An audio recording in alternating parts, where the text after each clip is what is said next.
ಹರಪನಹಳ್ಳಿ ಪಟ್ಟಣದ ಕಾಂಗ್ರೆಸ್ ಮುಖಂಡರಾದ ಉತ್ತಮ್ ಚಂದ್ ಜೈನ್ ರವರ 35 ವರ್ಷಗಳಿಂದ ಸ್ನೇಹಿತರಾಗಿದ್ದಂತ ಹಾವೇರಿ ಲೋಕಸಭಾ ಕ್ಷೇತ್ರದ ಕಾಂಗ್ರೆಸ್ ಪಕ್ಷದ ಅಭ್ಯರ್ಥಿಯಾದ ಶ್ರೀ ಆನಂದ್ ಗಡ್ಡದೇವರಮಠ ಇವರು 2024ನೇ ಲೋಕಸಭಾ ಚುನಾವಣೆಯಲ್ಲಿ ಅತಿ ಹೆಚ್ಚಿನ ಮತಗಳನ್ನು ಪಡೆದು ಜಯಶಾಲಿಯನ್ನಾಗಿ ಮಾಡಬೇಕೆಂದು ಹರಪನಹಳ್ಳಿ ಪಟ್ಟಣದ ಶ್ರೀ ಕೋಟೆ ಆಂಜನೇಯ ಸ್ವಾಮಿ ದೇವಸ್ಥಾನದ ರಥೋತ್ಸವದಲ್ಲಿ ಉತ್ತಮ್ ಚಂದ್ ಜೈನ್ ರವರು ಹರಕೆ ಮಾಡಿಕೊಂಡರು. ಇವರ ಗೆಲುವಿಗಾಗಿ ಹಗಲಿರುಳೆನ್ನದೆ ಪ್ರಚಾರ ಕಾರ್ಯದಲ್ಲಿ ತೊಡಗಿದ್ದಾರೆ. ವರದಿ H Karim Nandibevur, KS news 24x7. ಈ ಕಾರಣ ಪ್ರತಿ ಹನುಮ ಜಯಂತಿ ದಿವಸ ಮೌನ ವ್ರತ ಮಾಡ್ತೀನಿ. ಮೌನ ವ್ರತ ಮಾಡಿದ್ರೆ ನಾನು ಯಾವುದು ಫೋನ್ ಎತ್ತಕ್ಕಾಗಲ್ಲ. ಆಂಜನೇಯ ಅಂದು ತೇರು ಇರುತ್ತೆ ನಮ್ಮ ಹರಪನಹಳ್ಳಿಯಲ್ಲಿ. ತೇರು ಎಳೆದ ಮೇಲೆ ನಾನು ಮಾತಾಡ್ತೀನಿ ಅಷ್ಟೇ, ಬೇರೆ ಏನಿಲ್ಲ. ಫೋನ್ ಎತ್ತಲಿಕ್ಕೆ ಅಪಾರ್ಥ ಮಾಡ್ಕೊಬೇಡ್ರಿ. ಯಾವಾಗಿಲಿಂದ ತನಕ ಮೌನ ವ್ರತ ಇರ್ತೈತಿ? ನಿನ್ನೆ ರಾತ್ರಿಯಿಂದ ಸಾಯಂಕಾಲ ಆ ತೇರು ಮುಗಿದು ದೇವಸ್ಥಾನಕ್ಕೆ ಹೋಗಿ ಬರೋ ತನಕ ಮೌನ ವ್ರತ ಇರ್ತೀವಿ.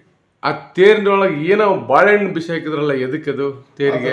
ಅದು ತೇರು ಪ್ರತಿ ವರ್ಷ ರೂಢಿ ಪ್ರಕಾರ ದೇವಸ್ಥಾನ, ಪುರಾತನ ದೇವಸ್ಥಾನ ಅದು. ಆಂಜನೇಯ, ಕೋಟೆ ಆಂಜನೇಯ ದೇವಸ್ಥಾನ ಅಂದ್ರೆ ರಾಜರು ಮಹಾರಾಜರ ಕಾಲ ದೇವಸ್ಥಾನ. ನನಗೆ ಬುದ್ಧಿ ಬಂದಾಗಿಂದನೂ ಆ ದೇವ್ರಿಗೆ ನಡ್ಕೊಂತ ಇದ್ದೀನಿ. ನಮ್ಮ ಸ್ನೇಹಿತರಾದಂಥ ಆನಂದ್ ಗಡ್ಡದೇವರಮಠ ಅವರು ಪ್ರಚಂಡ ಜಯಮತದಿಂದ ಗೆಲ್ಲಿ ಅಂತ ಇತಿಹಾಸ ಸೃಷ್ಟಿ ಆಗಲಿ ಆ ದೃಷ್ಟಿಯಿಂದ ಆ ದೇವರಲ್ಲಿ ಬೇಡ್ಕೊಂಡು ಬಾಳೆಹಣ್ಣು ಹೊಸ್ತಿದ್ದಾರೆ. ಯಾವ ಕ್ಷೇತ್ರಕ್ಕೆ ನಿಂತ್ಕೊಂಡಿದ್ದಾರೆ ಅವರು? ಹಾವೇರಿ ಕ್ಷೇತ್ರದಿಂದ ನಿಂತ್ಕೊಂಡಿದ್ದಾರೆ. ಯಾವ ಎಲೆಕ್ಷನ್ಗೆ? ಇದು MP ಎಲೆಕ್ಷನ್ಗೆ. ಅವ್ರು ಪ್ರಚಂಡ ಇಡೀ ಭಾರತ ದೇಶದಲ್ಲೇ ಅತ್ಯಧಿಕ ಮತಗಳಿಂದ ಗೆಲ್ಲಿ ಅಂತ ಆ ದೇವರಲ್ಲಿ ಬೇಡ್ಕೊಂಡಿದ್ದೀನಿ. ಏನಾಗ್ಬೇಕು ನಿಮಗೆ ಅವರು? ನನ್ನ ಸ್ನೇಹಿತರು ಅವರು. ಒಳ್ಳೆ ಮನುಷ್ಯ. ನೀವು ಅವ್ರ ಪ್ರಚಾರಕ್ಕೆ ಹೋಗ್ತಾ ಇದ್ದಾರೆ? ಪ್ರಚಾರಕ್ಕೆಲ್ಲ ಹೋಗ್ತಾ ಇದ್ದೀನಿ. ಹೆಂಗಿದೆ ಅವ್ರ ವಾತಾವರಣ? ಬಹಳ ಚೆನ್ನಾಗಿದೆ. ಪ್ರಚಂಡ ಜಯಮತದಿಂದ ಗೆಲ್ತಾರೆ ಅವರು. ಒಬ್ಬ ಮಾಜಿ ಮುಖ್ಯಮಂತ್ರಿಗಳ ವಿರುದ್ಧ. ಹೌದು, ಅವ್ರು ಅದ್ರ ಬಗ್ಗೆ ನಾನು ಹೇಳಲ್ಲ, ಬಟ್ ಇವ್ರು ಮಾತ್ರ ಗೆಲ್ತಾರೆ. ಗೆಲ್ಲೋ ಭರವಸೆ ಐತಿ. ಅವರು ಮುಖ್ಯಮಂತ್ರಿ ಆಗಿಂತ ಮುಂಚೆ ಅವರು ಇದೇ ತರ ಇದ್ರಲ್ಲ, ಈಗ ಮುಖ್ಯಮಂತ್ರಿ ಆಗಿದ್ದಾರೆ. ಅವರು ಮುಂಚೆ ಸಾಮಾನ್ಯ ಇದ್ರಲ್ಲ. ಇವರು ನಮ್ಮ ಭಾಷೆಗೆ ಎಲ್ಲ ಅರ್ಹತೆ ಇದೆ. MP ಇದಕ್ಕೆ ಬಹಳ ಇದು ಪ್ರಚಂಡ ಬಹುಮತದಿಂದ ಗೆಲ್ತಾರೆ ಅವರು. ಸರ್, ಇವತ್ತು ಜಾತ್ರೆ ಒಳಗ, ಆಂಜನೇಯನ ಜಾತ್ರೆ ಒಳಗ ಬಾಳೆಹಣ್ಣೊಳಗೆ ಏನೋ ಒಂದು ಬರ್ದದ್ದು ಬಿಸಿ ಹಾಕಿದ್ರಿ ನೀವು, ಏನದು? ನಮಸ್ಕಾರ.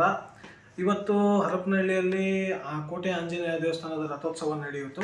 ಪುರಾತನ ಕಾಲದ ದೇವಸ್ಥಾನ ಅದು. ಹರಪನಹಳ್ಳಿಗೆ ಇತಿಹಾಸವುಳ್ಳ ಒಂದು ಪ್ರಸಿದ್ಧ ಕೋಟೆ ಆಂಜನೇಯ ದೇವಸ್ಥಾನ. ಶ್ರೀಯುತ ಆನಂದ ಸ್ವಾಮಿ ಗಡ್ಡದೇವರಮಠ ಹಾವೇರಿ ಲೋಕಸಭಾ ಕ್ಷೇತ್ರದ ಪ್ರಬಲ ಆಕಾಂಕ್ಷಿಗಿಂತ ಕಾಂಗ್ರೆಸ್ ಪಕ್ಷದ ಒಂದು ಯುವಕರ ಕಣ್ಮಣಿ. ಹಾವೇರಿ ಗದಗ ಲೋಕಸಭಾ ಕ್ಷೇತ್ರದ ಕಾಂಗ್ರೆಸ್ ಪಕ್ಷ ಗುರುತಿ ಅವರಿಗೆ ಟಿಕೆಟ್ ಕೊಟ್ಟಿದೆ. ಅವರು ಹೆಸರು ಬರೆದು ನಮ್ಮ ಗುರುಗಳು ಮತ್ತು ಹಾಗೂ ನಮ್ಮ ತಂದೆಯವರ ಭಾಳ ಆತ್ಮೀಯ ಸ್ನೇಹಿತರು, ನಮ್ಮ ಮನೆಗೆ ಒಂದು ಗುರುಗಳು ಆಗಿ ಅವರು ಮಾರ್ಗದರ್ಶಕರು ಆಗಿರುತ್ತಾರೆ. ಸೊ ಅವರ ಹಿತದೃಷ್ಟಿಯಿಂದ ಅವರು ಗೆಲ್ಲಬೇಕು.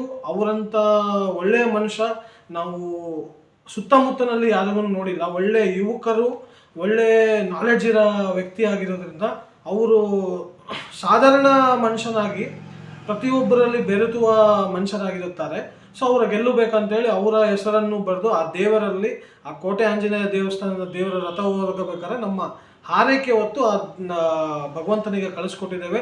ಆ ಭಗವಂತ ಅವರಿಗೆ ಪ್ರಚಂಡ ಬಹುಮತದಿಂದ ಹಾವೇರಿ ಮತ್ತು ಲೋಕಸಭಾ ಜನತೆಯ ಮತದಾರರನ್ನು ಒಳ್ಳೆ ಬುದ್ಧಿಯನ್ನು ಕೊಟ್ಟು ಅವರನ್ನು ಗೆಲ್ಲಿಸಿ ಕಳಿಸಬೇಕಂತೇಳಿ ನಾವು ಪ್ರಾರ್ಥನೆ ಮಾಡಿದ್ದೇವೆ.